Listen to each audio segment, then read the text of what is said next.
The prairie was silent that night, a kind of silence that presses against the soul until it forgets how to breathe.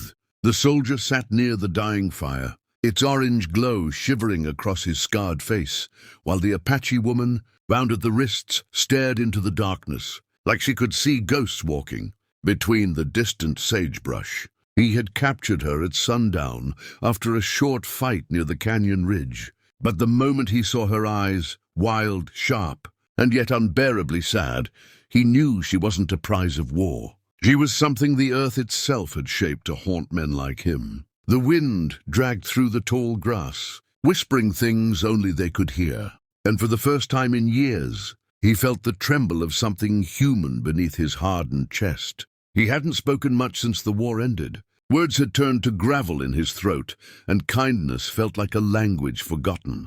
But that night, under the slow bleed of the moon, something broke inside him. He took off his hat, rubbed his temples, and said quietly, almost to himself, "I haven't slept beside a woman since the war."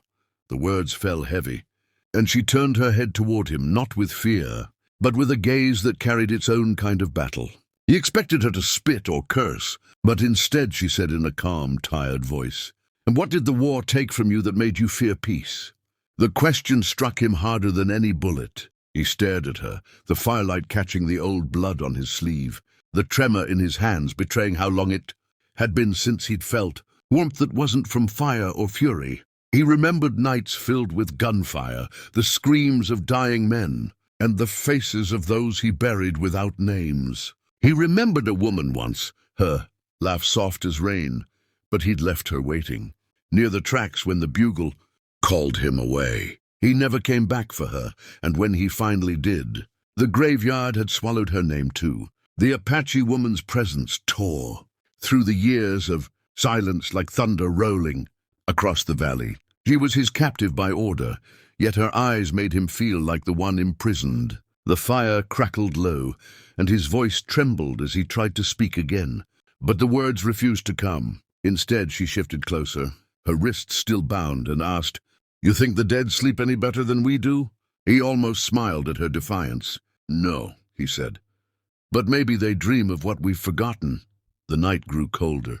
Coyotes sang their mournful hymn somewhere far beyond the ridge. He wanted to untie her, but the thought of it felt like betrayal to the uniform folded in his saddlebag, the same one that no longer fit his soul. He poured her a cup of water from his canteen and handed it over.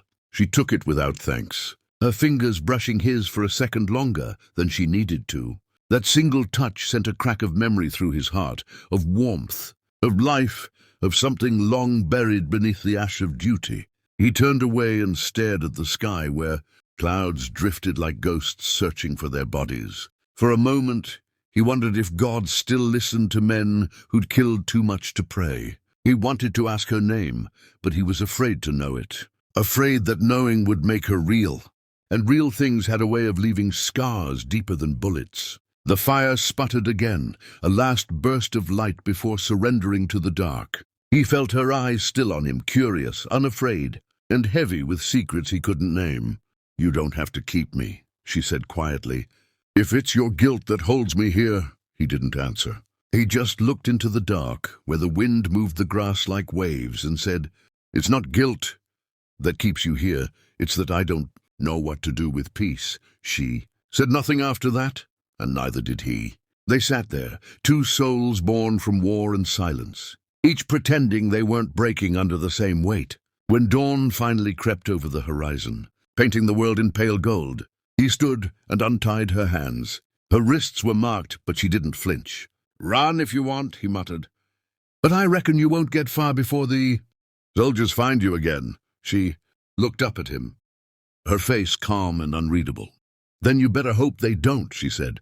For the first time since the war, he felt something almost like a smile tug at the corner of his mouth. He didn't know what was coming next, or if either of them would survive the days ahead. But in that quiet morning light, he realized that maybe redemption wasn't something found in prayer or punishment. It was found in the eyes of those who refused to hate you when they had every reason to. The wind picked up again, carrying the scent of dust, smoke, and something faintly like hope. And as the fire finally died, he whispered to the morning almost as a vow, maybe peace begins with remembering how to care.